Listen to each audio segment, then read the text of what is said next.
They say the first cut of betrayal doesn't bleed. It echoes. I still hear it, that voice I once loved more than my own heartbeat. "You're ruining my credit, Grandma," he shouted, his face red and tight, his hand gripping the phone like a weapon. The sound came through the thin walls of my old kitchen, bouncing off the chipped tiles and landing right in the space where I used to set out his cereal when he was 10 and afraid of the dark. He screamed as if I'd done something monstrous, as if my very existence had soiled his future. But I was the one who opened the envelopes, trembling, realizing the names on the credit cards were mine, and the debts, those belonged to him. I am 78 years old now, and I live in a one-bedroom apartment that smells faintly of lavender and old wood. It's quiet here, too quiet sometimes, but peace often is. I make my own coffee in the mornings, black and steady, and I keep a small potted basil plant on the windowsill just to remind myself that some things still grow even after they've been cut to the root. When I think of that day, the one where his voice turned into accusation, I remember how ordinary the morning had been. The mail had come late, as usual, and I had opened it at the kitchen table, my glasses slipping down my nose. There were 6 envelopes, each thicker than the last, all marked urgent. I remember the smell of paper and printer ink and the way my stomach began to twist before I even read the first line. Past due balance, 2,143.16. My name was at the top, my address below, but the purchases, gas stations, restaurants, online stores, none of it was mine. For a moment, I thought it must be a mistake, some clerical error, or another scam letter.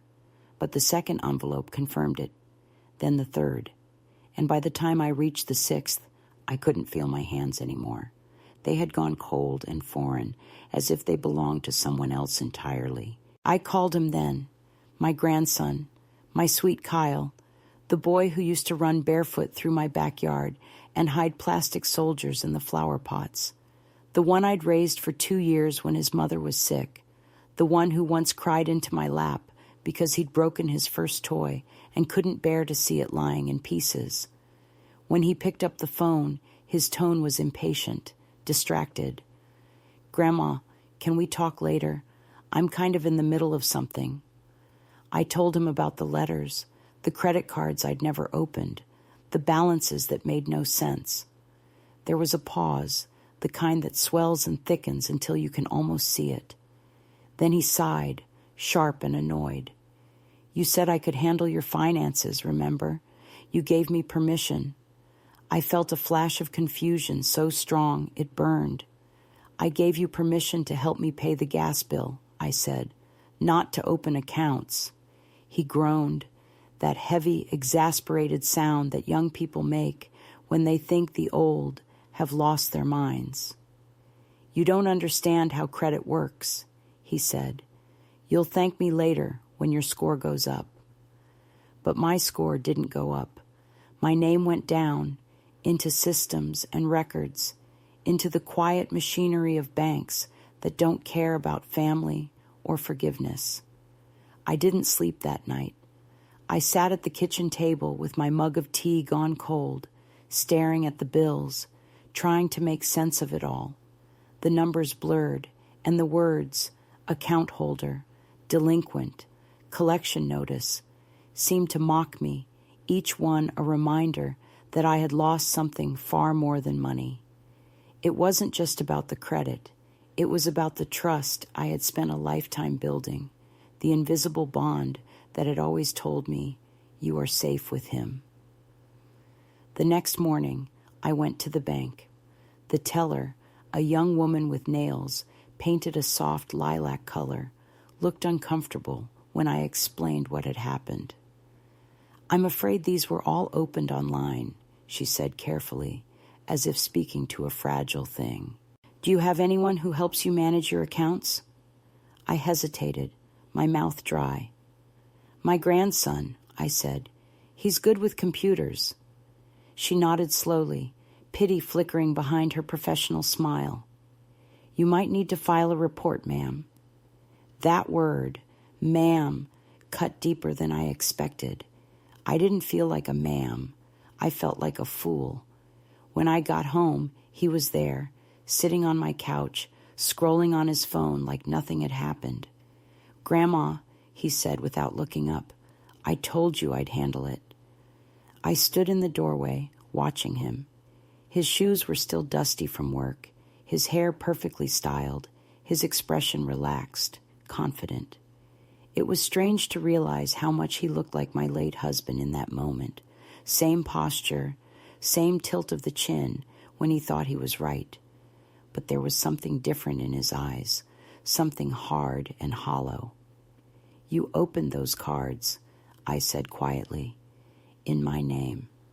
He finally looked up, his face twisting with irritation. "You said I could. I needed to build credit. It's just numbers, Grandma. Relax." "It's fraud," I said. He laughed. "You wouldn't even have a credit score if I didn't take care of you."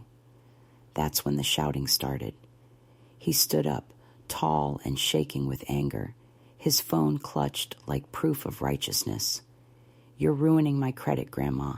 You don't get how this works. You're going to mess everything up." The veins in his neck stood out, his voice rising, and for a moment I felt like a child again, small, guilty, lost. I wanted to apologize, to calm him down, to fix it the way I used to fix his broken toys or scraped knees. But the words wouldn't come. I just stood there, trembling, watching the boy I'd once rocked to sleep turn into a stranger. After he slammed the door and left, the house felt cavernous, hollowed out. The air itself seemed to sag. I sat down slowly, my knees cracking like dry wood, and pressed my hands together until they stopped shaking. I thought of calling my daughter, but I couldn't. She would say what she always says, "Mom, you need to be careful. You're too trusting." And maybe she'd be right. But what she wouldn't understand is that trust isn't something I gave easily. It was something I built, piece by piece, from the ruins of my own mistakes. That night, I couldn't stop replaying his words. "You're ruining my credit," as if the damage had been done to him, as if the theft was mine, not his. I walked around the house, touching the small traces he'd left behind. The mug on the counter, the faint smell of his cologne, the dent in the couch cushion where he always sat. I had let him move in after his breakup, when he said he had nowhere else to go. I thought I was giving him safety, a chance to start over. Instead, I'd given him access to my computer, my mail, my trust, my name. It's a strange thing, how betrayal doesn't arrive with thunder. It arrives quietly, through everyday kindnesses, through the moment you hand over your house key, through the way you let someone else click next on a computer screen because your hands ache, through the way you say thank you when you should have said wait. I think about that often now, sitting here in this small apartment, surrounded by furniture I didn't buy on credit, looking out at the streetlight that flickers just before dawn. People talk about elder fraud like it's numbers and paperwork, but it's not. It's emotional violence disguised as help. It's your own blood convincing you to doubt yourself. It's love used as camouflage. Sometimes I still hear his voice in my dreams, angry, wounded, self-righteous. I wake up sweating, heart pounding, and it takes me a minute to remember where I am. Then I sit up, drink water from the glass I keep by the bed, and whisper to myself, "You're not crazy. You didn't deserve that." I keep all my documents now in a small locked box, and the key hangs on a chain around my neck. I wear it like armor. It reminds me that even if I've lost money, lost family, lost the version of love I thought was real, I have not lost myself. Not yet. Not ever. It's strange, starting again at 78, but there's something almost clean about it, like the first cold day after a long, humid summer. The air stings, but it's honest. I tell myself I will rebuild what's mine, one careful step at a time, and maybe one day he'll realize that what he called credit was never about numbers. It was about faith, and that's something you can only lose once. I didn't go to the police that first week. I told myself it was a misunderstanding, that somewhere in the muddle of my old papers and his new life, we had crossed a line neither of us had meant to cross. I have always believed in repair over punishment. I was raised that way. Mend what is broken, forgive what you can, and sweep the rest quietly into a drawer where nobody will see it. But bills do not believe in forgiveness, and computers do not understand silence. They keep counting. They keep printing. Within days, the letters began to arrive like a steady rain, each envelope another proof that what had been taken could not be talked away. I stopped answering the phone because the numbers were all unfamiliar, and the voices that left messages used words like delinquency, legal notice, asset recovery. I did not know then that those were the words of debt collectors, only that they sounded like people who would never say my name kindly again. By the end of the second week, the amount I supposedly owed was more than I had ever earned in a year. 6 cards, 6 companies, each balance higher than the last. They all had the same address, the same birth date, and my name spelled correctly. When I called one of the hotlines to explain that there had been a mistake, the young man on the other end asked for verification. He asked me to read the last 4 digits of the Social Security number on the application. When he read them back to me, I felt something cold and absolute travel down my spine. They were mine. He had used everything, not just my name or my address, but my entire identity, the quiet arithmetic of who I am. The bank clerk said gently, "If it was someone you know, ma'am, you'll need to file a fraud report." The word fraud didn't fit in my mouth. It felt like gravel. I hung up before I could start crying. I remember the day I decided to confront him properly. It was raining the way it used to when he was a boy, soft and steady, the kind of rain that made the windows look like they were melting. He came home late, smelling of cheap cologne and damp denim, and tossed his jacket over the chair I had reupholstered for him the year he graduated high school. "We need to talk," I said. He smirked, the way people do when they think they already know the ending. I laid the letters on the table one by one, careful, deliberate, like cards in a losing hand. "I called the banks," I said. "They said whoever opened these accounts used my information. You did, didn't you?" For a moment he didn't answer, and I thought maybe I was wrong. Maybe the truth was something gentler, something I could still live with. But then he shrugged. "I just used your name for the credit limit," he said. "I'm paying it off. It's not a big deal. You wouldn't understand how this stuff works." He said it like he was explaining a video game to a child. Something inside me shifted then, quietly, almost politely, but once it moved, there was no going back. "You forged my signature," I said, though my voice came out smaller than I intended. "You used my number. That's a crime." He looked offended, as if I had insulted him. "You're overreacting. I was helping both of us. You'll get rewards points, Grandma. It's basically free money." I think that's when I realized he didn't see me anymore. Not as a person, not even as family. I was a resource, a name that still meant something to a system that had already forgotten him. He wasn't stealing from me, not in his mind. He was borrowing what was already his, by inheritance, by proximity, by the lazy arithmetic of entitlement. After he went to bed, I sat at the kitchen table until the streetlights went out. The neighborhood was quiet, except for the hum of a refrigerator that sounded suddenly too loud. I opened the drawer where I kept old photographs, his first day at kindergarten, his hand clutching mine so tightly the skin around my knuckles had gone white.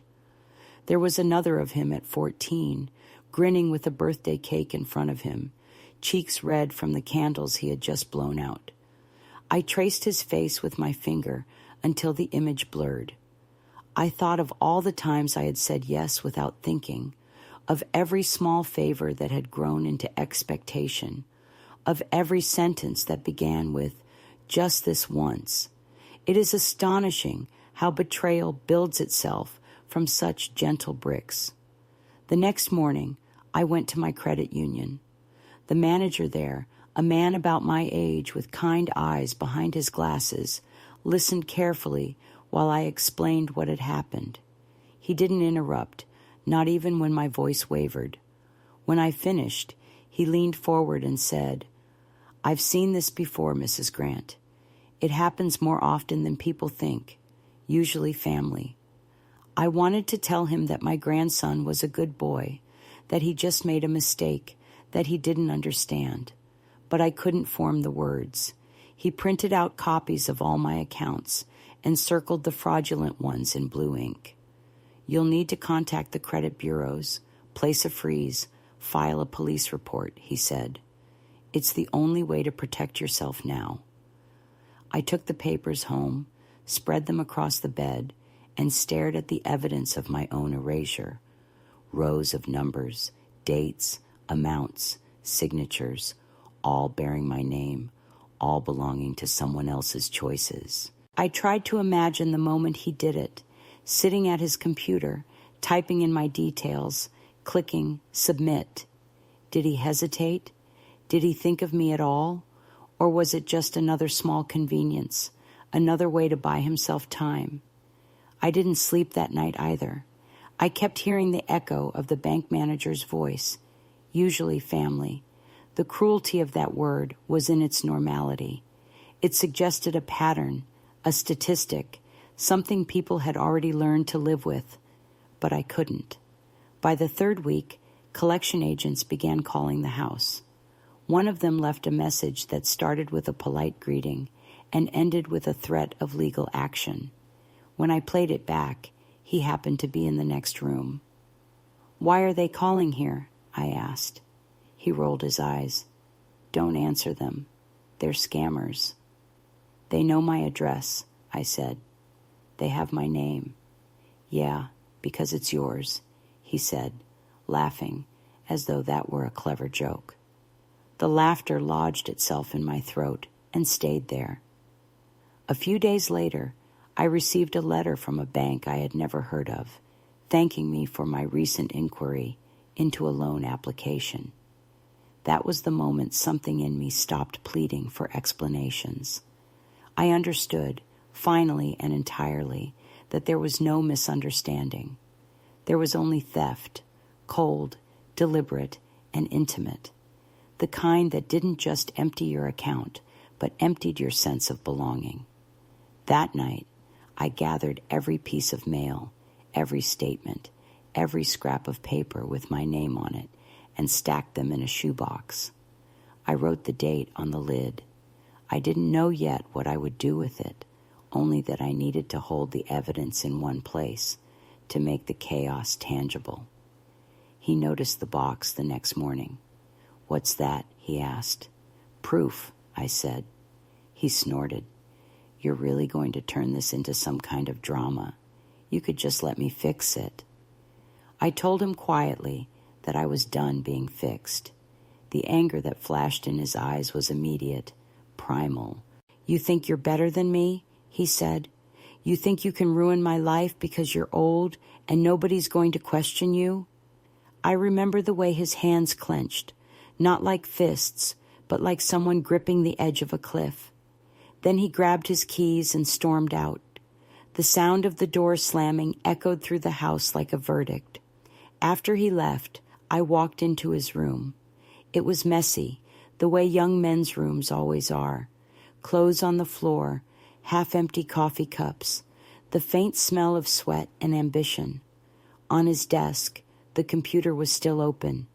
The screen glowed with an email from a credit monitoring service confirming yet another application in my name, over and over.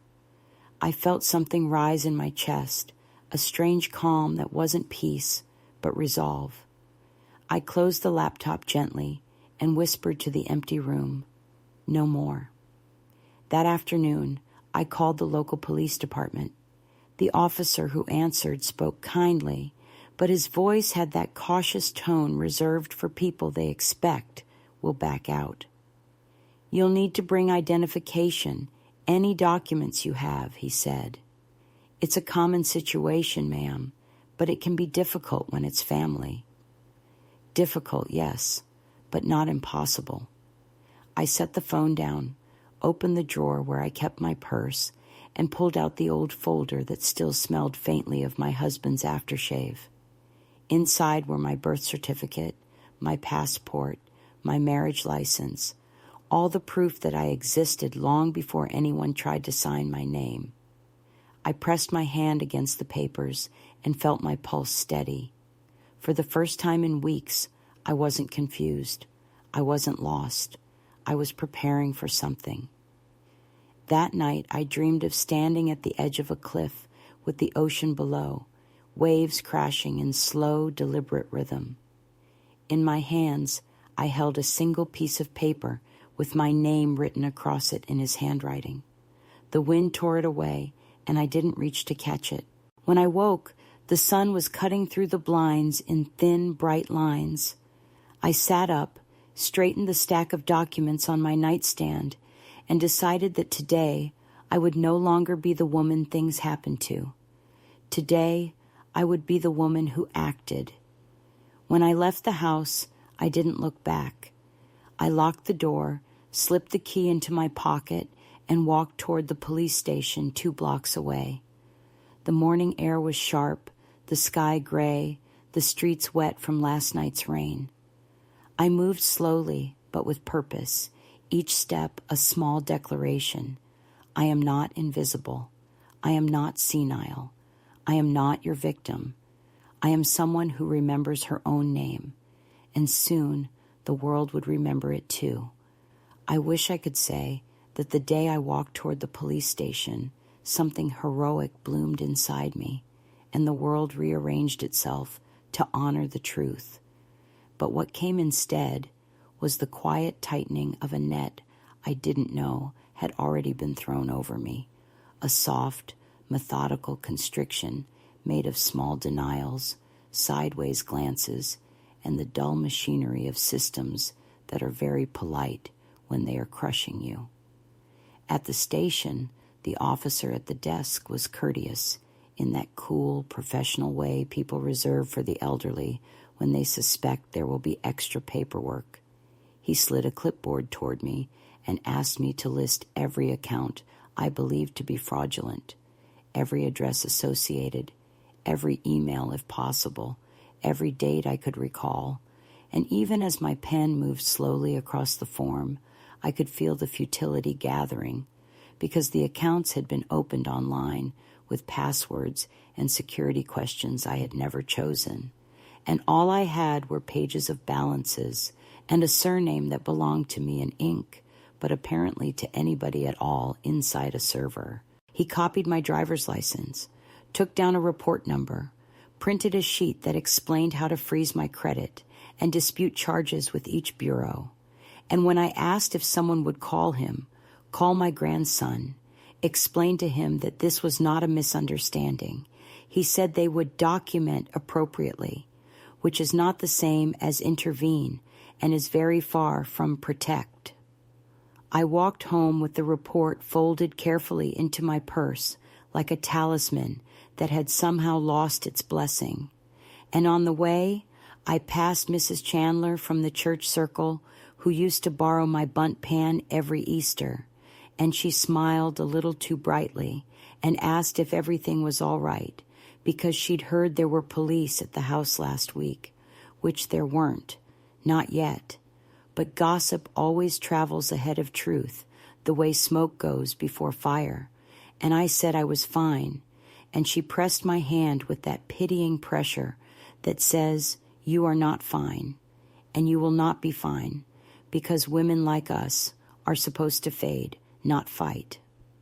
Inside the house, the first thing I noticed was the mail basket on the hall table was empty in that cleaned-out way that feels like theft, not tidying. And when I called his name, he answered from his room with the bored voice of someone performing patience, said he'd already grabbed the mail because he was expecting something important. And when I asked to see the envelopes addressed to me, he said he'd recycle the junk and bring me anything I needed.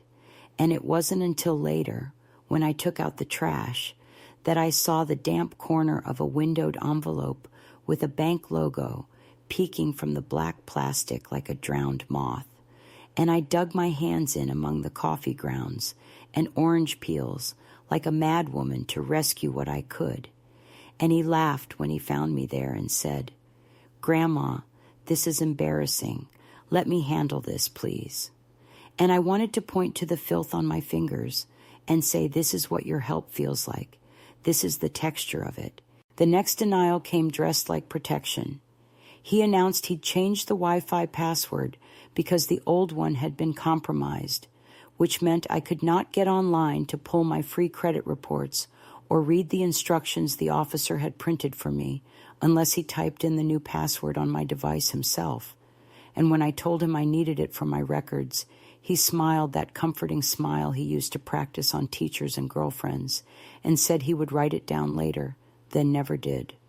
I tried to call the credit bureau from my landline, and the automated woman asked me to answer questions about my loan history, about cars and addresses I had never had, and 3 wrong answers.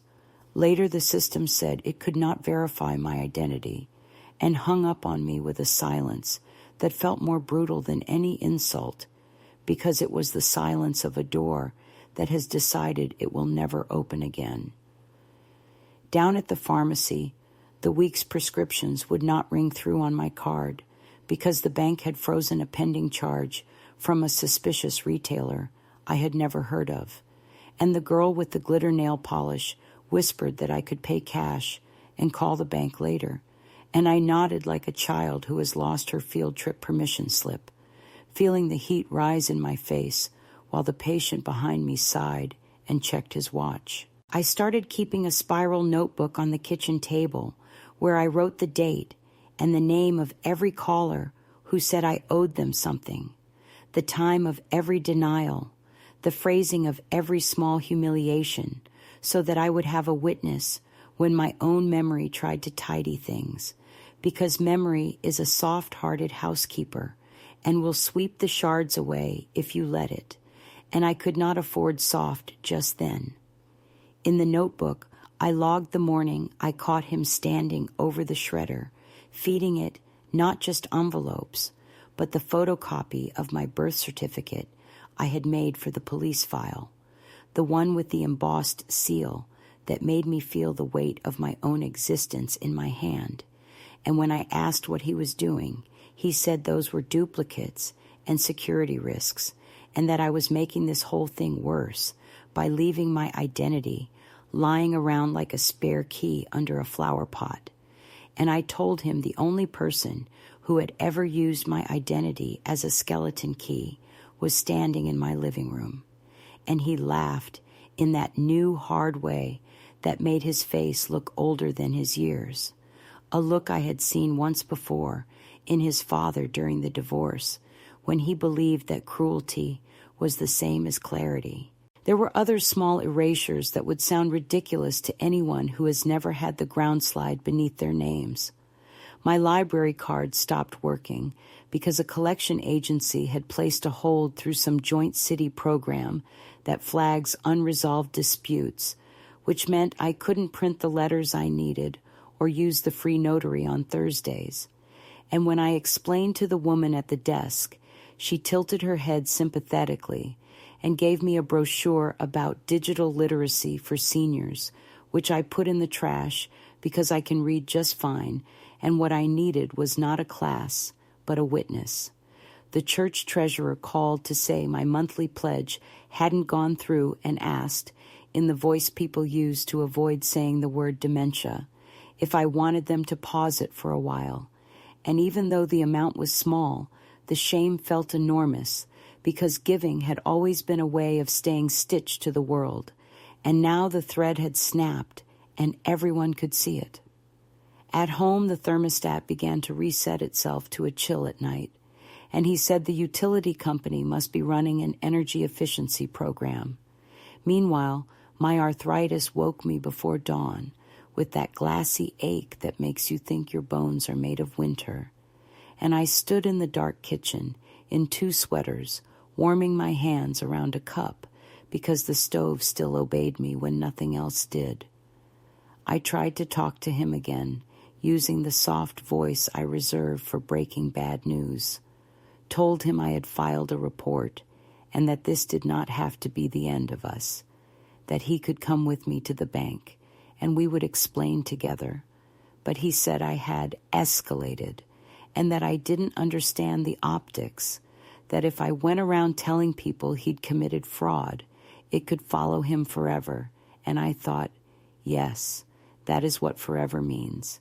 It means you cannot skip ahead to the chapter where nothing counts. His girlfriend began to stop by more often, a pretty girl with lashes that cast shadows on her cheeks and a heart-shaped face that made me want to love her on sight, the way I used to love anything my grandson loved. But she never looked at me directly. Not really.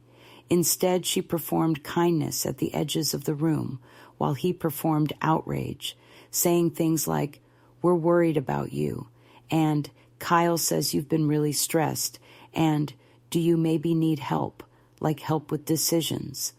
And the way she said decisions was like a nurse saying toileting, like a word meant to make a person disappear into a category. And I smiled because I have learned that smiling is the safest way to carry a secret in a hostile room.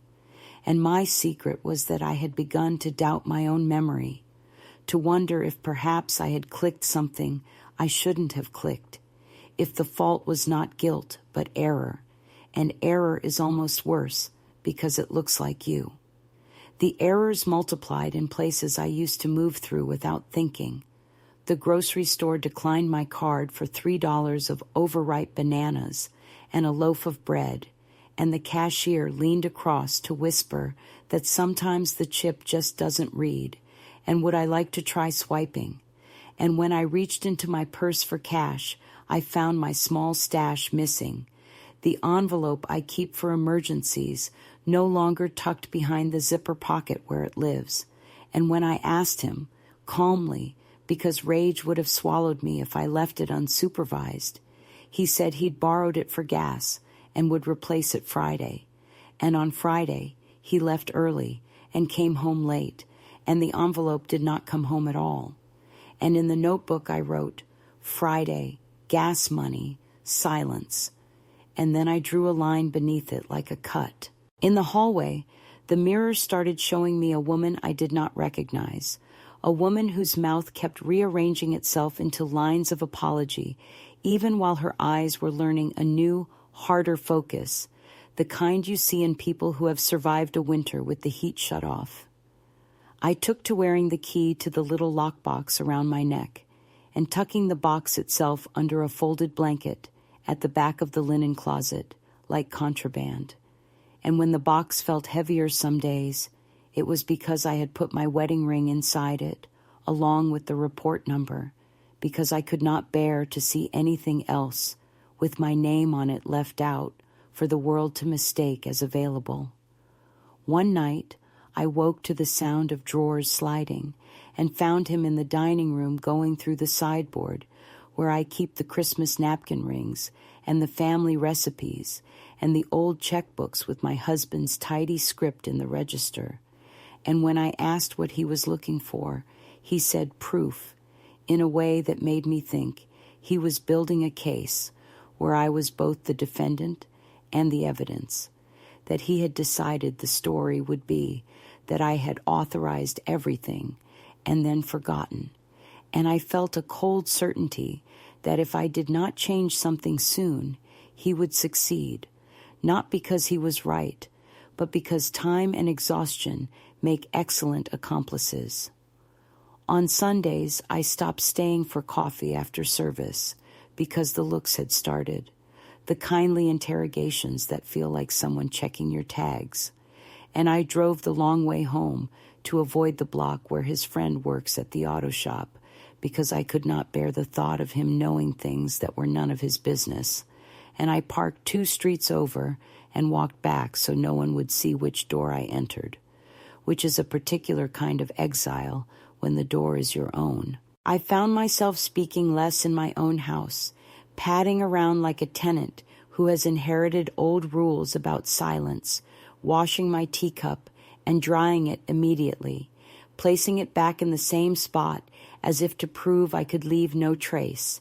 And I remembered how my mother once told me that some men colonize space by noise and some by quiet, and that both kinds are dangerous because in each you lose the right to take up your own air. The phone calls changed tenor too, moving from friendly reminders to the kind of scripted aggression that ends with a pause in which you are expected to beg. And I learned to say, in a level voice, that a police report had been filed and that all future correspondence must be in writing. And even when my hands trembled, I leaned into the script because language can be a spine when your real one is tired. Evenings, he would pace and talk into his phone about fixing liquidity and making minimums and playing it smart, throwing jargon around like confetti to convince an audience of one that there was a strategy here, and sometimes he would end the call and announce that he had made a payment on one card as though a single drop could sweeten a poisoned well. And when I pointed to the total, he said totals are for quitters, which is the kind of arithmetic people use when they have decided that the future can be bullied into compliance. The first escalation, if I must name it, was not an event, but a weather pattern, a long gray pressure system settling over the house, and in that pressure, 1,000 little barometers fell. The neighbor who used to wave now pretended she could not see me. The dentist's office called to say my appointment had been canceled due to insurance irregularities. My doctor's portal locked me out because my email had been changed to an address I did not recognize. And when I asked him, he said he had streamlined my accounts and I should be grateful. And I said gratitude is a word for gifts. And he said I was being unkind. Somewhere in there, my basil plant on the windowsill yellowed and wilted, no matter how carefully I turned the pot and adjusted the blinds. And one afternoon, I carried it to the sink and tipped the soil into the trash and washed the empty clay with a sponge until it gleamed like a bowl, and I set it upside down to dry, and the relief I felt was out of proportion to the task because it was the only thing in the house that would obey a clean ending. On a late Tuesday, after the mail had delivered a thick envelope marked "Final Notice" that was clearly not final, because I knew now that nothing is final until you write it that way yourself, I found an old library flyer at the bottom of a tote bag advertising a senior help desk, technology and consumer protection, and I folded it twice and slid it into the notebook without even admitting to myself what I was doing, because admitting would have felt like hope, and hope had become a delicate thing that preferred silence. That night, he came home with a glossy smile and a bag of takeout and set it on the table as if a carton of lo mein could launder intent, and he kissed the crown of my head and called me his favorite woman. And as the steam rose from the rice, I felt something colder than grief and sharper than rage, a new alloy forming inside me. And I understood that the weather was still changing, that worse was not done with us, and that the house would go on pretending to be home until I made it stop. The day the shift began, I did not know it would matter. It was an ordinary Thursday, gray with drizzle, the kind of weather that turns the world into a single long exhale, but something about the air felt strangely awake. The quiet in the house had changed temperature, not colder exactly, just more honest. He was gone for the morning, said he had errands, a word that had come to mean anything from visiting friends to visiting the pawn shop, and I stood at the kitchen counter holding the unopened mail that he had left behind in his hurry. There were 3 envelopes, one from a credit bureau, one from a company I did not recognize, and one thin white letter from the bank. I felt the old tremor in my hands begin, the one that makes the paper shake just enough to blur the words, and I thought for a moment of waiting until he returned so he could explain. But something in me, some small remnant of the woman I used to be before my name became a crime scene, refused to obey that instinct. I tore the first envelope open, slowly, as if disarming something. Inside was a statement of verification for a disputed account. At the bottom, where it asked for confirmation of identity, the signature was a careful imitation of my own, just slightly too even, the loops of the letters too proud, as if my handwriting had been ironed. For a moment I stared at it and felt the strange distance of seeing yourself impersonated. It is a form of death to watch your name written by someone else's intention. I don't know what made me do it then. Perhaps it was the memory of that library flyer I had tucked into my notebook weeks ago. Perhaps it was simple exhaustion from waiting to be saved. I found my coat, the brown wool one with the missing button, and walked out without telling anyone where I was going. The drizzle had turned to a light rain, the kind that sticks to your eyelashes and makes the world shimmer just enough to look false. The library was 3 blocks away, a modest brick building I had always loved because it smelled like old paper and heating dust, a smell that reminds me of school days and beginnings. Inside, at a small table near the computers, a man with silver hair and kind eyes looked up from a stack of pamphlets and smiled. "Are you here for the senior help desk?" he asked. His voice had that particular gentleness that comes from experience rather than pity. I nodded. He listened as I told him my story, not the condensed version I had given the bank or the police, but the full, messy one, with the doubts and the small humiliations and the way my grandson's laughter had turned into something that bruised. He did not interrupt or frown or look at his watch. When I finished, he said quietly, "Ma'am, this is identity theft. You've already done the hard part. You saw it. Now you need to take back control." The phrase startled me because control had become an extinct word in my vocabulary. He showed me, patiently, how to set up a fraud alert online, how to retrieve copies of my credit reports, how to create a new email that only I could access. I wrote every step in my notebook, pressing the pen hard enough to dent the pages. When he asked if there was someone I could trust to help me, I shook my head and said, "There used to be." He nodded again, as if that made perfect sense. Something in me began to straighten that afternoon. It was not pride, not yet, but something that felt like the beginning of alignment, as if a vertebra that had been slightly out of place for years had finally clicked back into position. I printed my reports, pages and pages of transactions that told the story of someone else's life lived with my name. Electronic stores, online subscriptions, restaurants, even a flight to Las Vegas. Each purchase was a sentence in a language of betrayal I had only just learned to read. The volunteer helped me file a digital report with the Federal Trade Commission, walking me through the forms, the endless boxes that asked me to describe my relationship to the perpetrator. When I reached the line that said family member, I hesitated. My hand trembled above the keyboard, and I thought of his face as a baby, the way he had once clung to my finger, how small his hand had been.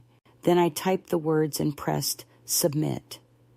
The sound of the mouse click was almost inaudible, but inside me it rang like a bell. When I left the library, the rain had stopped, and the air smelled of wet leaves and exhaust. I walked home slowly, each step deliberate, rehearsing in my mind what I would do next. I would call the banks myself. I would change every password. I would stop apologizing. The sky had begun to lighten, a dull silver spreading through the clouds, and I realized that I had not felt this awake in months. I remembered a line my husband used to say when he fixed things around the house, a phrase that always sounded like a small prayer. It doesn't have to be perfect. It just has to be yours again. That was how I felt, unfinished but reclaiming. When I reached the house, he was in the living room watching television, his shoes kicked off, the remote resting on his chest. He looked up when I came in and said, "Where were you?" in that tone that meant, "How dare you move without my knowledge?" I told him calmly that I had been to the library, that I had filed reports, and that the fraud alerts were active. The words came out steadier than I expected. For a moment, he just stared at me, expressionless, and then he laughed. "You really think anyone's going to believe you over me? You don't even know how half this stuff works." His voice was lighter than his eyes, which had gone dark and narrow. "Maybe not," I said, "but I'm learning." He shook his head, muttered something about me ruining everything, and went to his room, slamming the door behind him. I stood in the hallway for a long time after the echo faded. There was no fear in me then, only a slow burning certainty. I realized that power does not return all at once. It comes back in fragments, a click, a word, a step, and you gather them like crumbs leading out of a forest. I made tea, sat at the kitchen table, and began writing a list. First, new bank account. Second, separate mailing address. Third, tell someone who would listen. That night, I slept without the usual dread. My dreams were strange, but not cruel. I woke before dawn to a sense of clarity I hadn't felt in years. In the stillness, I opened my notebook and reread what the volunteer had said. "You've already done the hard part. You saw it." The seeing, I realized, was the awakening. For months, I had been living in a fog of confusion and guilt, questioning every memory, every instinct. But the truth, once seen, cannot be unseen. It had a gravity of its own.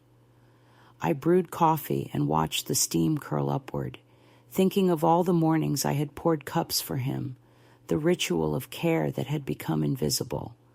I decided that this morning the cup would be for me. Later, as the day brightened, I called my daughter. We hadn't spoken much since Kyle moved in. She had her own complicated history with him, and I had always tried to bridge the gap. When she answered, her voice was cautious, the way people speak to the recently wounded. I told her everything, the accounts, the lies, the police report, the library. There was a long silence on the line, and then she said, "Mom, I'm so sorry. I warned you he could be selfish, but I didn't think." Her voice broke, and I realized she wasn't angry anymore, just tired. "What are you going to do?" she asked. "I'm not sure yet," I said, "but I'm not going to let it keep happening." She promised to come by on the weekend to help me sort through what she could. It was the first promise in months that felt real. In the afternoon, I went to the backyard for the first time in weeks. The grass was uneven, the flower beds neglected, the air thick with the smell of damp soil. I knelt by the small patch where my basil plant had once stood, now an empty crater in the dirt. I dug my fingers into the earth and felt its coolness against my skin. The ground, at least, did not lie. It receives what is given, and it returns what it can. I decided I would plant something new, something that would take root under my care alone. Maybe rosemary, strong and slow-growing, a plant that resists both drought and neglect. When he came home that evening, he barely looked at me. He went straight to his room, shut the door, and turned the music up loud. I sat in the living room with the paperwork spread before me, filling out forms, scanning documents, taking photographs for evidence. I felt exposed, yes, but also alive.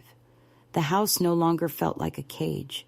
It felt like contested territory, and I was preparing to reclaim it inch by inch. Every click of the pen, every signature was an act of resistance. I had thought that healing would be gentle, a soft return to what was lost. But it is not. It is a grind, a decision repeated 100 times in silence. It is remembering that survival is not the same as surrender. That night, I locked the door to my room for the first time. I sat on the edge of the bed, the glow of the streetlight cutting a pale line across the floor, and I whispered my own name aloud, slowly, syllable by syllable, until it felt familiar again. I thought of the reports waiting to be processed, the alerts ticking quietly in cyberspace, the record of what had been done. Somewhere out there, my name was beginning to separate from his actions, like a body surfacing after a long submersion. I did not know what would come next. I only knew that I was no longer invisible, and that the story had turned, quietly but irrevocably, toward me. I did not expect the second storm to come so quickly after the first clearing, but storms have a way of circling back when the air is still heavy with what has not yet been said.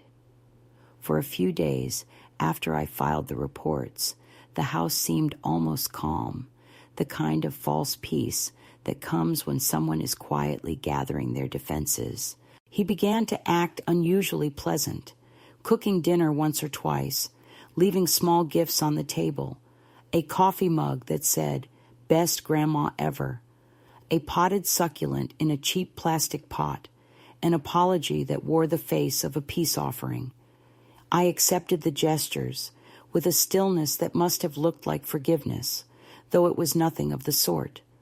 I was waiting, watching how he moved, noticing how he avoided looking at the pile of letters now stacked neatly on the corner of my desk. His calmness frightened me more than his rage ever had, because rage at least is visible, a storm you can brace for, but quiet deceit is the kind that slides in under doors and fills the house like carbon monoxide. On the third evening, just after sunset, there was a knock at the door. 2 men stood there in business casual clothes that did not match their eyes. They said they were from a collection agency, that they were here to confirm details before escalating a legal claim. I remember how polite they were, how they smiled as if they were discussing the weather, how one of them held a clipboard with my name printed in large, unmissable letters. I told them I had filed a fraud report, that the matter was under investigation. One of them nodded sympathetically and said, "Of course, ma'am, but we'll need proof." And I felt the familiar heat crawl up my neck. Proof, always proof, as though the word grandmother carried no credibility in a world of signatures and passwords. When they left, I watched from the window as their car idled at the curb, and I saw my grandson walk up to them. He didn't look surprised. He stood there, speaking low, hands moving in quick, frustrated gestures. The conversation lasted less than a minute, and then they drove off. He came inside 5 minutes later, pretending not to notice that I had seen. That night he was drunk, or maybe just angry enough to sound drunk. He slammed cupboards, muttering to himself, and then appeared at my doorway. "You've made this so much worse," he said, his face pale with fury. "Do you have any idea what happens when you accuse someone of fraud? You've ruined my life." His voice cracked on the word ruined, and for a brief, foolish second, I felt the old ache of compassion. But then he stepped closer, too close, and his eyes were cold. "You think the cops care about you? They'll laugh at you. You're old, you're confused, and you'll forget half of this by next week. You should have come to me. Now it's out of control." I could smell the bitter tang of whiskey on his breath. I said nothing, just watched him, the way one watches a thunderhead roll across an open field, knowing that running is useless. Finally, he shook his head and stormed out again. The sound of his car engine tearing down the street was the last thing I heard before the silence returned, thick and trembling. The following morning, I found the lock on my desk broken. The drawer where I had kept my copies of the police report and correspondence from the bank was open, the papers gone. My notebook, the one where I had written every date and detail, was missing too. The violation was total. It wasn't just that he had taken the evidence. It was that he had gone into the space where I had begun to rebuild myself, the small fortress of paper and ink that had kept me from unraveling.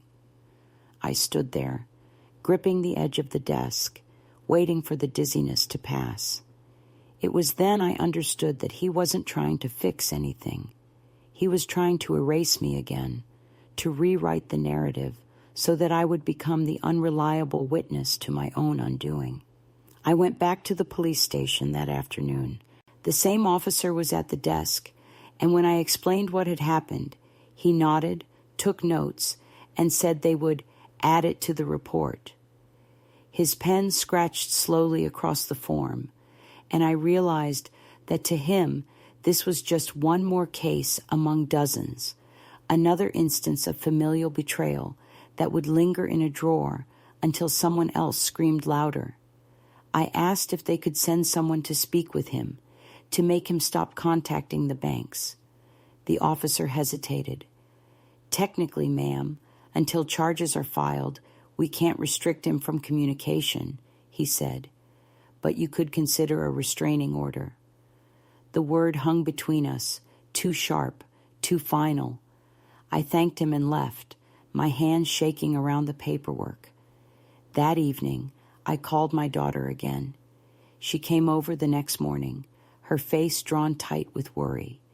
We sat in the kitchen, the same kitchen where she had once done homework, while I cooked dinner, and she listened quietly as I told her everything. She asked if I wanted her to talk to him, and I said no. "He'll twist it," I said. "He always does." She reached across the table and squeezed my hand. "You don't have to do this alone," she said, and for the first time I believed her. We spent the afternoon gathering what documents I still had left, making new copies, storing them in her car. When she left, she kissed my forehead and said she'd call every day.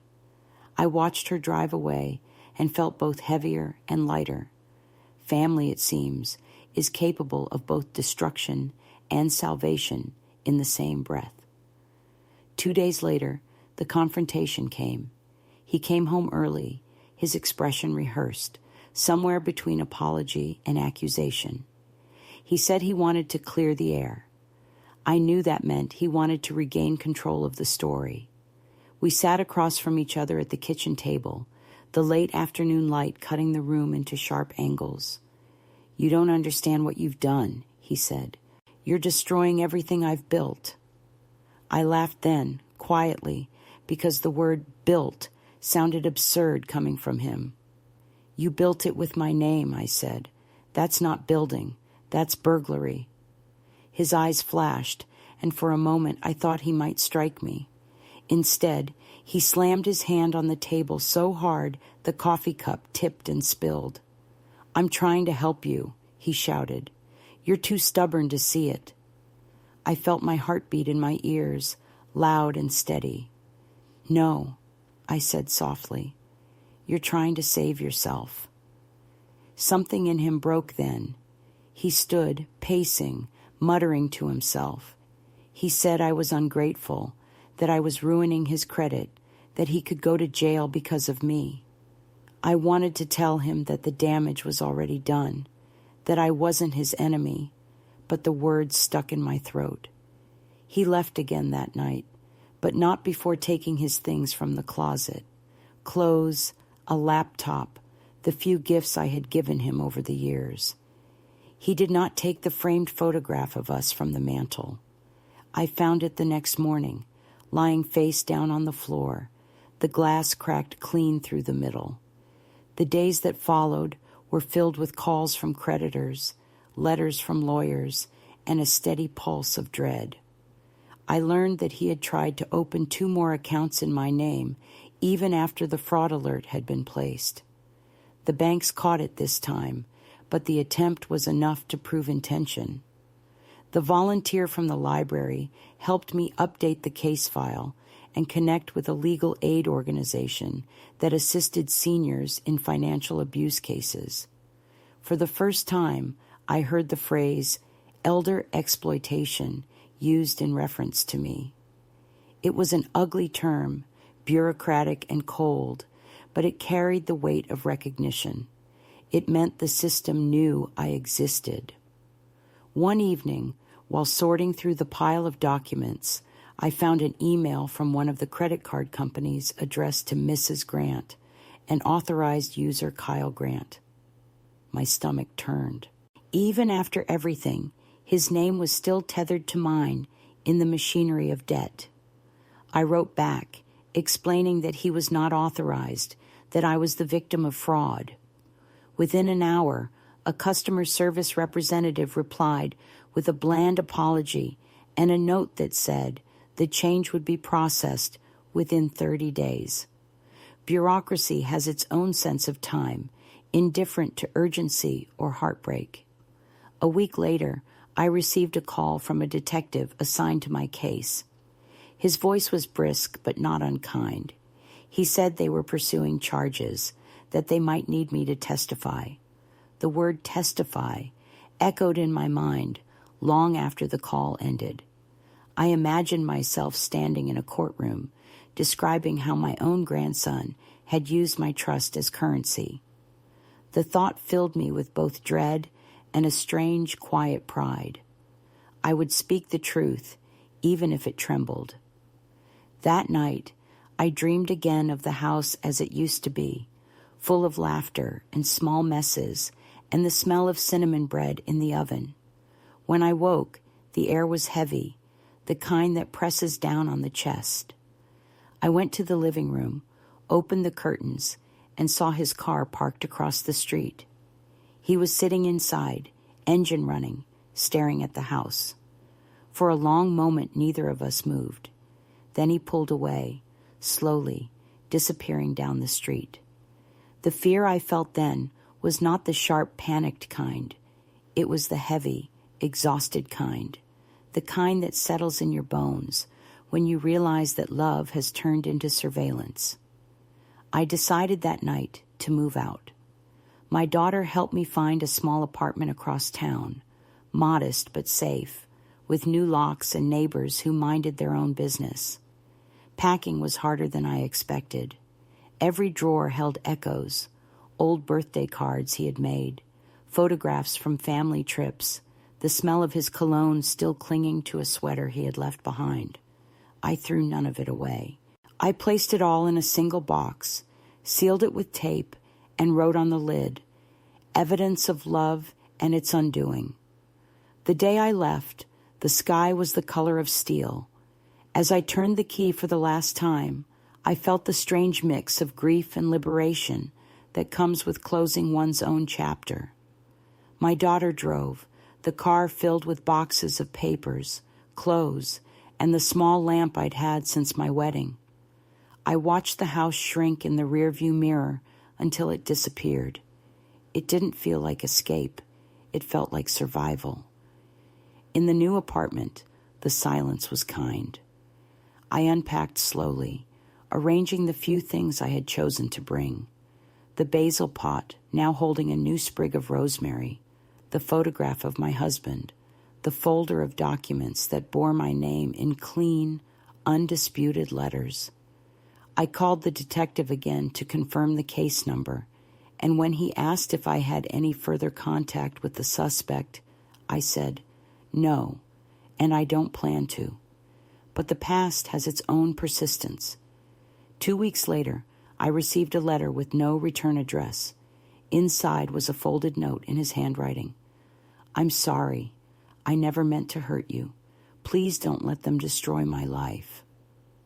I stared at the words for a long time, tracing the loops and slants of his pen.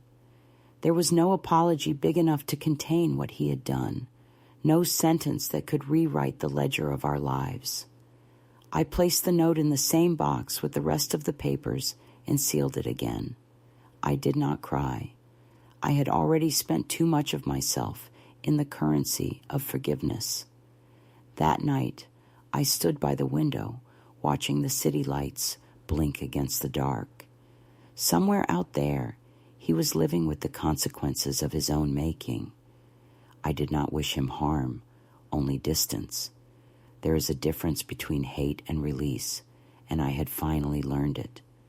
The phone rang once, a wrong number perhaps, and I let it go to voicemail. I made tea, sat by the window, and opened my notebook. On the first blank page, I wrote a single sentence.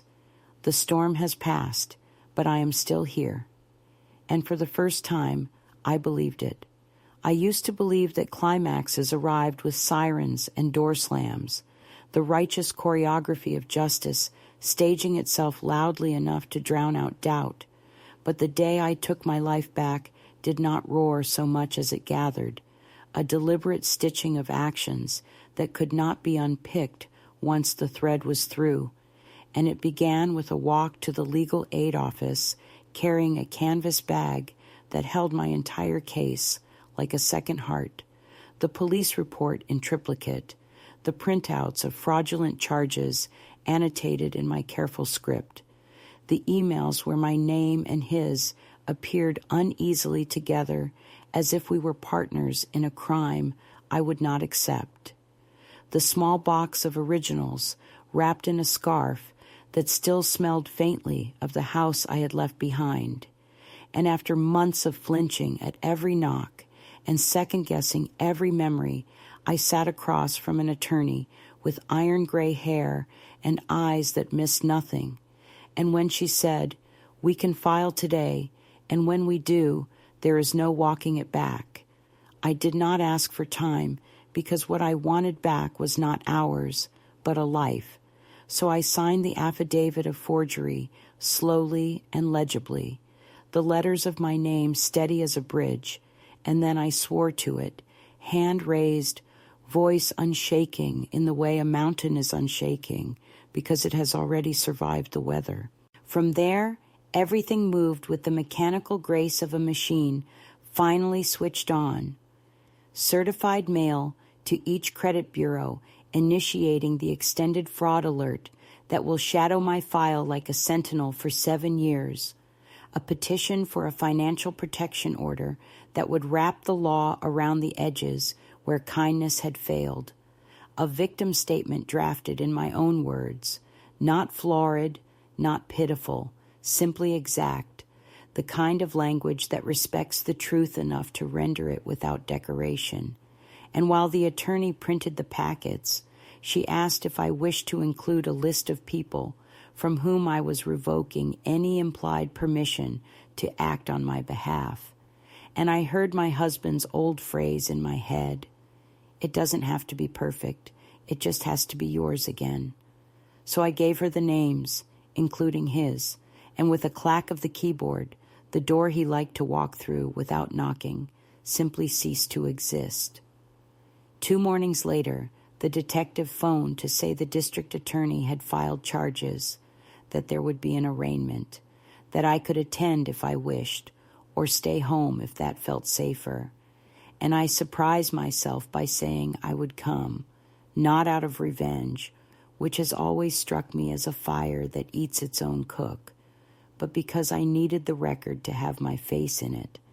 I needed the moment when his name was spoken by a judge to have me there to hear it without flinching. So I put on my clean navy dress and the soft shoes that do not argue with old knees. I pinned my hair the way my mother taught me. I tucked the small rosary into my pocket, not to pray for victory, but to steady my breath.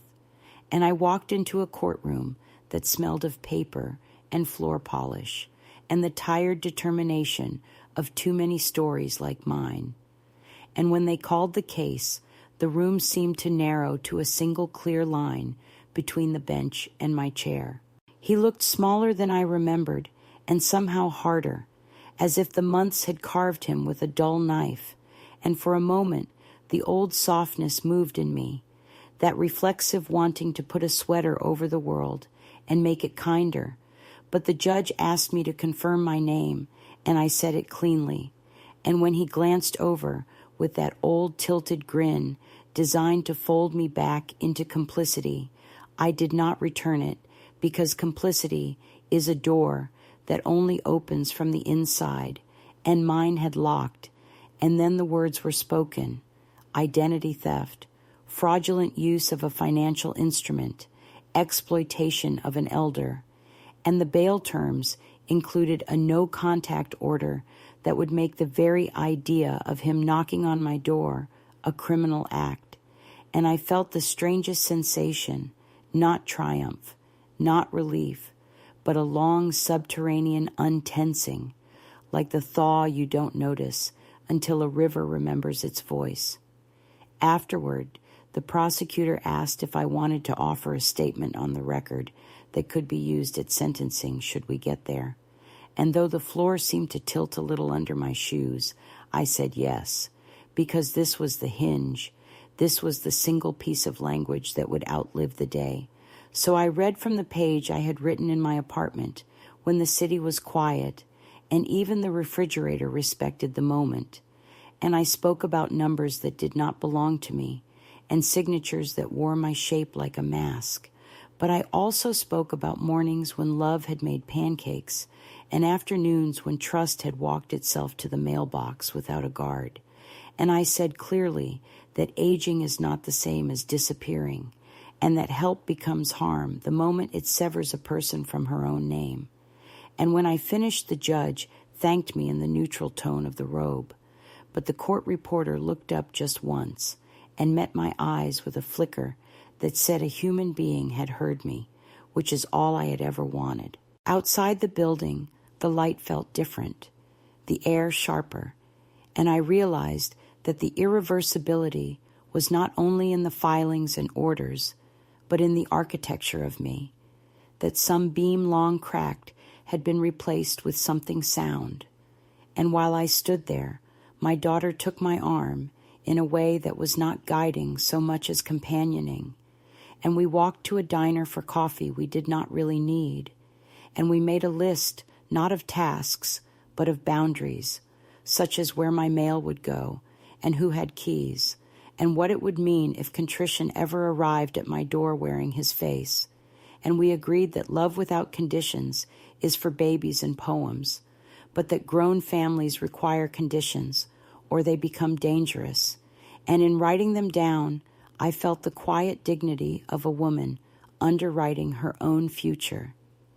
In the days that followed, the practical work continued with a rhythm that was almost musical once you surrendered to its steps, a cadence of notarize, copy, send, and there was a moment that would sound small to anyone who has not been undone when I stood at the bank opening a new account in my name only, with a fresh signature card that bore the flourishes my hand had earned over decades, and the teller slid the temporary checks under the glass and said, "Do you want to name a beneficiary?" And I said my daughter's full name, the way you say a vow. And then, without trembling, I asked to remove an old authorized user from every instrument that still harbored him like a ghost. And the manager clicked and typed and finally said, "All set." And I knew that simple phrase was a bridge back to the country of myself. I went home by way of a locksmith and had the deadbolt rekeyed, not because I believed he would come, but because a door that has survived intrusion deserves a new beginning, and the man in the van with the magnetized wrench listened without comment as I explained I wanted a lock that felt decisive, and he smiled at the word and installed a model with a satisfying weight that answered my palm like a handshake. The last act of the day I reclaimed was not in a courtroom or a bank, but at my small kitchen table, where I spread the photographs I had rescued from the old house and made a decision that had nothing to do with evidence and everything to do with authorship, because I understood that part of being whole again would be deciding what to carry forward and what to lay down without ceremony. So I chose 3 pictures to frame on the new shelf. The one of my husband, looking impossibly young and smug beside the dented Chevy he loved. The one of my daughter at 12, with a grin full of unspent thunder. And yes, the one of my grandson at 5, with jam on his chin and a fierceness in his eyes that, if guarded, could have lit an honest life. And I did not choose the photographs where the performance had already started, the prom tuxedo he sneered through, the college visit where he pulled away from every hand, because love is not obliged to archive its own erasure, and when I finished, I put the rest into the box with the court copy of my statement and sealed it with brown tape, then wrote in thick marker, not evidence, but closed file, and I placed it on the highest shelf where it would not call to me, because the difference between a wound and a scar is not just time, but the choice to stop touching it.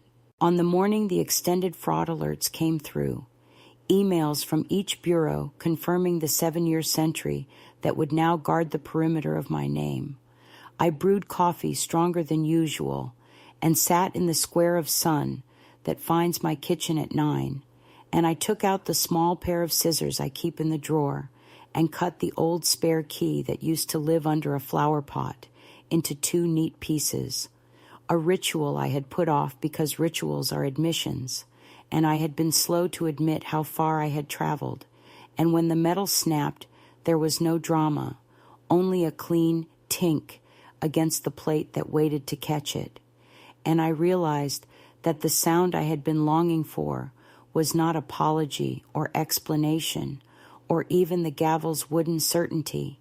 It was the sound of a thing being made unable to do what it used to do to me. I mailed 1/2 of the key to the attorney with a note that read, "For the file, to remember what has ended," and I slipped the other half into the small clay pot that once grew basil and now holds rosemary, because something sturdy should stand watch over the ruins, and because it pleased me to imagine roots threading themselves around the dull metal and refusing to be moved. When the hearing date for the protective order arrived, I felt the tremor I used to feel before parent-teacher conferences, that anticipatory hum that is not fear so much as recognition that a threshold is near. And in the courtroom, I repeated my name as if it were an oath and listened as the judge read terms that sounded like fences and lighthouses at once. No calls, no messages, no financial contact, no third-party inquiries. And as the clerk handed me the stamped copy with the raised seal that proves a piece of paper has become a boundary, I experienced a brief, vertiginous sorrow for everything that had required this. And then the sorrow dissolved the way fog dissolves under noon, and I walked out into a day that had chosen to be bright. On the bus home, I watched the city windows flash with ordinary lives, girls with backpacks, a couple arguing gently about dinner, a man tapping a tune only he could hear, and I felt the precise, unsentimental joy of being one person among many again, not a problem to be solved or a story to be doubted, just a woman with a bag of papers and a future that no longer asked permission. That night, for the first time since all of this began, I slept without the braced posture of someone expecting a door to open, and in the morning I woke early, made oatmeal the way my mother did, and sat with my notebook, not to log pain, but to outline plans that felt like a garden, small, practical rows of intention. Volunteer again at the library help desk on Tuesdays. Take the bus to the community center for the class on consumer rights the attorney recommended. Finally frame my husband's old blueprint of the porch swing.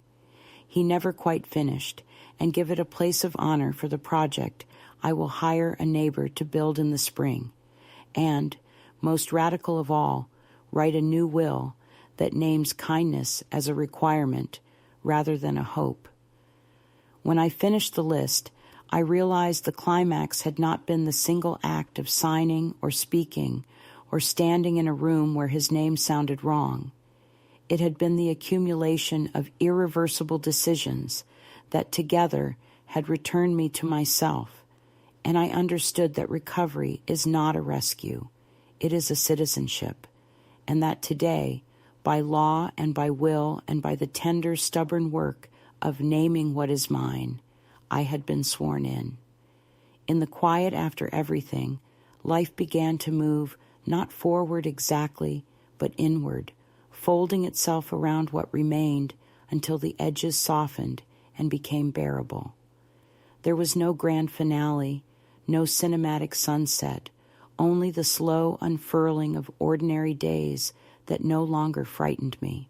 The world outside my window continued as if nothing had happened.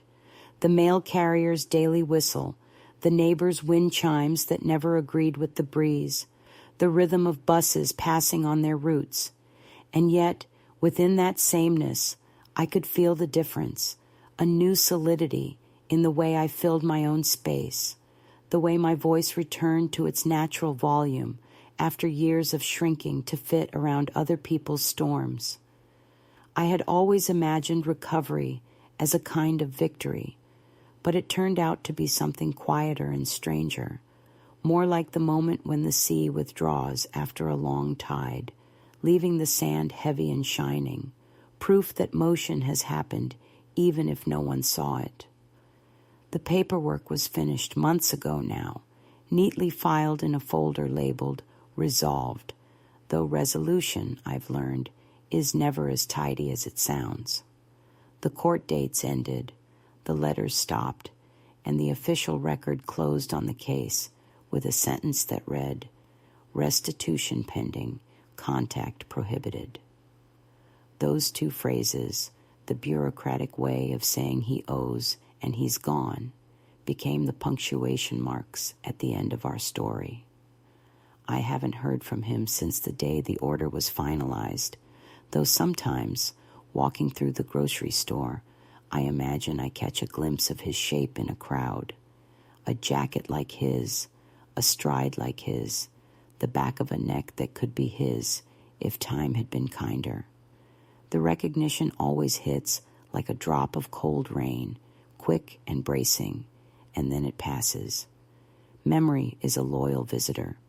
It comes often, but stays only as long as you invite it. I have learned to nod politely when it arrives and to let it leave unaccompanied. I have rebuilt my days deliberately, as if constructing a house with rooms of my own choosing. In the mornings, I sit by the window with coffee and write letters, not to anyone in particular, but to myself, small notes of recognition and reminders that survival is not a fluke. I tell myself about the small victories, the time I negotiated a phone contract without letting my voice tremble, the time I fixed the bathroom faucet using a video tutorial, the afternoon I stood at the library help desk beside another woman my age and showed her how to set up a password that no one else would ever know. I suppose that is what healing does.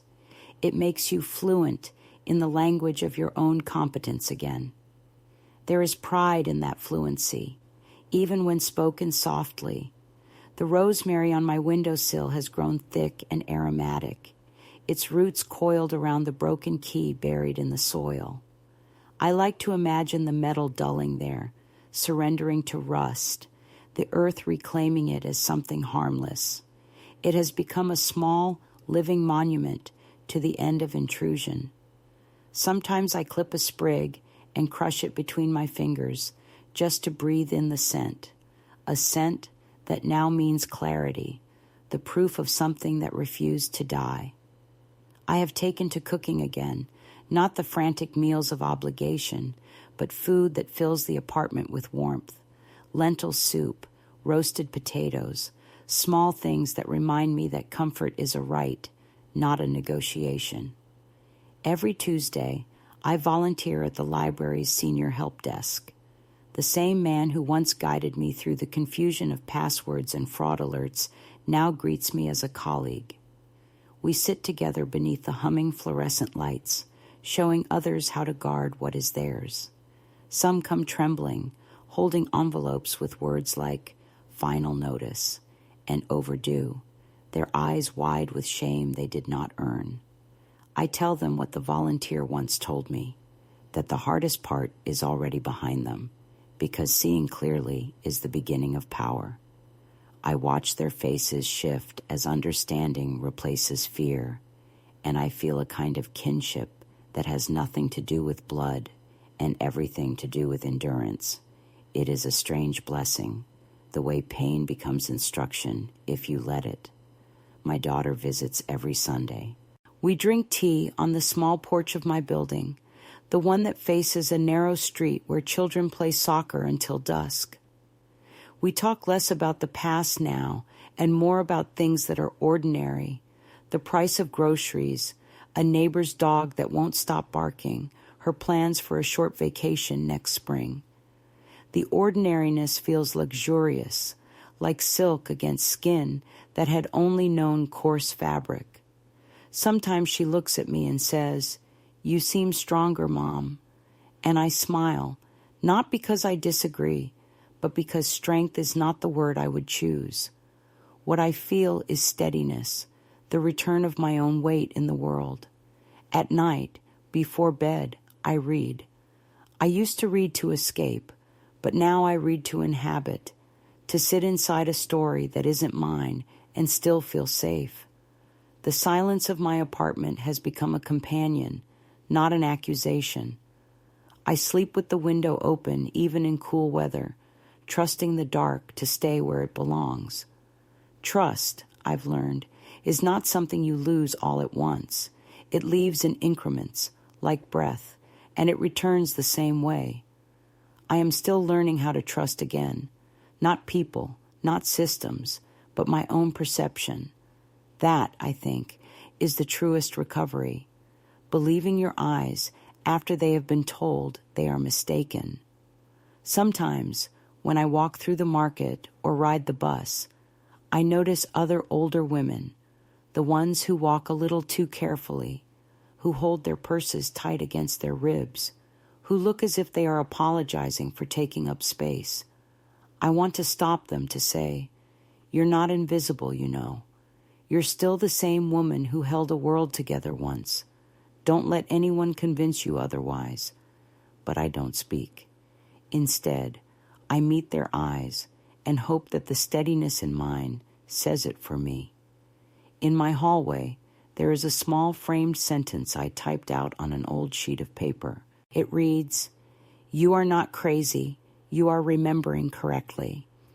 It's the sentence I wish someone had said to me at the beginning, the one I now give to others silently in the way I hold a door open or offer a seat on the bus. Because that is how change travels, not in declarations, but in gestures that refuse to vanish. As for him, I no longer wonder what he tells himself. Guilt, like love, eventually finds its level, and wherever he is, he will meet it. I don't need to see it.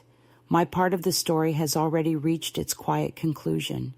The bank accounts are secure, the documents restored, the police reports closed, but those are only the visible markers. The real ending is internal, the absence of flinching, the return of ease, the ability to walk through my door without rehearsing explanations to ghosts. I keep one copy of my testimony in a drawer, not out of bitterness, but as a reminder that truth, once spoken, does not expire. Sometimes the evenings stretch long, and I find myself writing again, not reports or statements, but small recollections. I write about my mother's garden, about the way my husband laughed when he dropped a plate, about how I once believed survival meant silence. I write to the women I have not met yet, the ones still standing in their kitchens whispering, "Maybe it's my fault." I want them to know that it isn't, that the world will try to make you doubt the evidence of your own heart, but that your heart is the only witness that never lies. This, I suppose, is what peace feels like. Not erasure, not forgetting, but the steady heartbeat of a life reclaimed. The story does not end with justice or punishment. It ends with recognition. I am 78, and I live alone, yes, but not in exile. I live among things that are mine, under a name that belongs to me alone, and that is enough. The world, with all its noise, has returned to its normal rhythm, and I have returned to mine. And if ever the past knocks again, I will open the door, let the light fall across the threshold, and say very calmly, "You cannot live here anymore."